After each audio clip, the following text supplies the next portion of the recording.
Hello बच्चों, हमारा question है in crystal at 827 degree centigrade 1 out of 10 की power 10 lattice sites is found to be vacant but at the 927 degree centigrade out of 1 out of 2 into 10 की power 9 lattice site is found to be vacant. The enthalpy of the vacancy formation in kilojoule per mole is, यहाँ पर हमें option दिया है. पहला option है 76.8, दूसरा option है 176.8, तीसरा ऑप्शन है 33.8 एंड फोर्थ ऑप्शन है 23.8.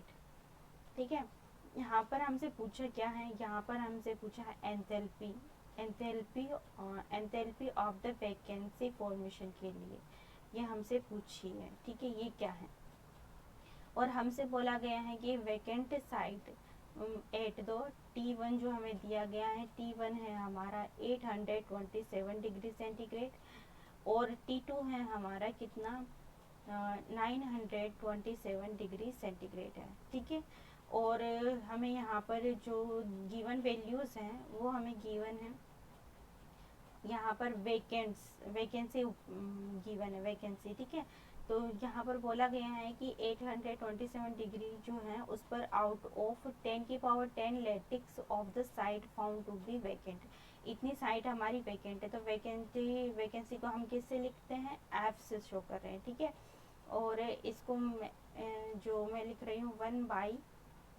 1/10 की पावर 10. ठीक है, इसको बोला F1 वैकेंसी. ठीक है, दूसरा है यहाँ पर हमें गिवन है वो जो दूसरा हमें T2 जो टेम्परेचर उस पर गिवन है वो कितनी गिवन है 1/2 into 10 की पावर 9. ठीक है, ये हमें गिवन है. अभी हम क्या यहाँ पर जो फॉर्मूला यूज़ लेंगे वो लेंगे ln F2 divided by F1 equal to delta H upon R का whole 1/T1 into 1 divided by T2. ठीक है, इस फॉर्मूला में हम वैल्यूज पुट करते हैं ln 1 डिवाइडेड बाई 2 इंटू 10 की power 9 divided by 1 divided by 10 की पावर 10.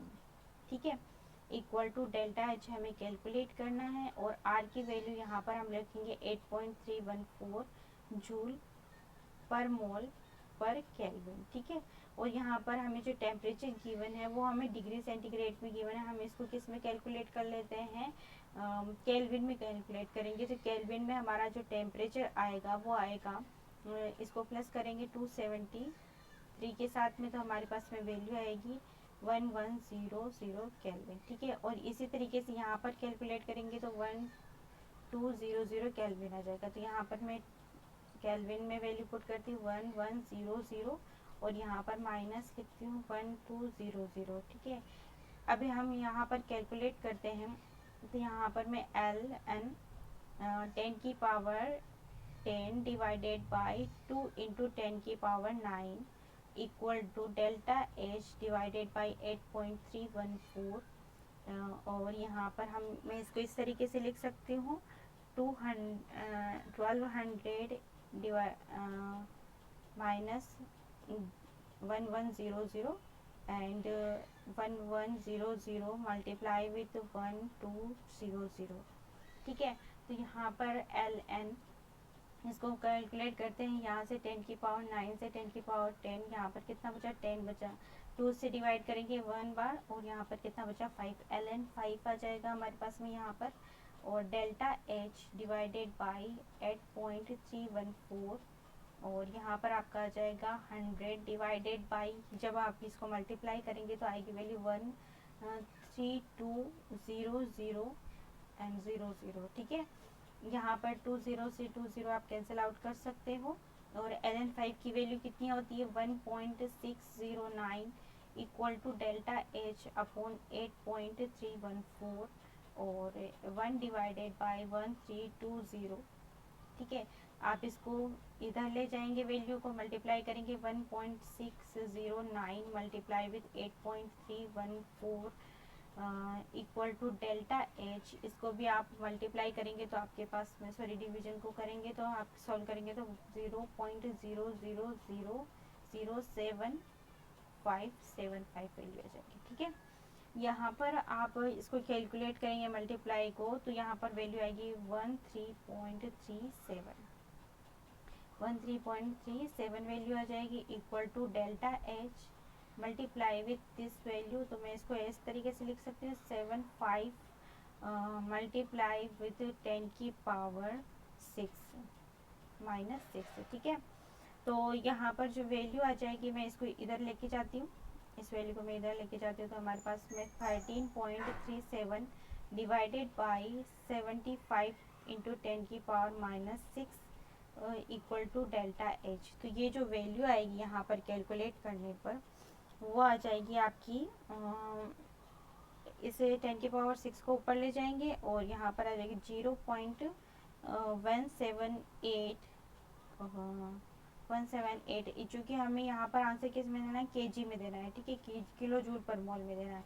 तो 10 की पावर 3 यहाँ पर मल्टीप्लाई कर देंगे तो ये आपका सॉरी -3। ठीक है, तो यहाँ से ये वाली वैल्यू कट हो जाएगी और हमारे पास में आएगा 10 की पावर 3।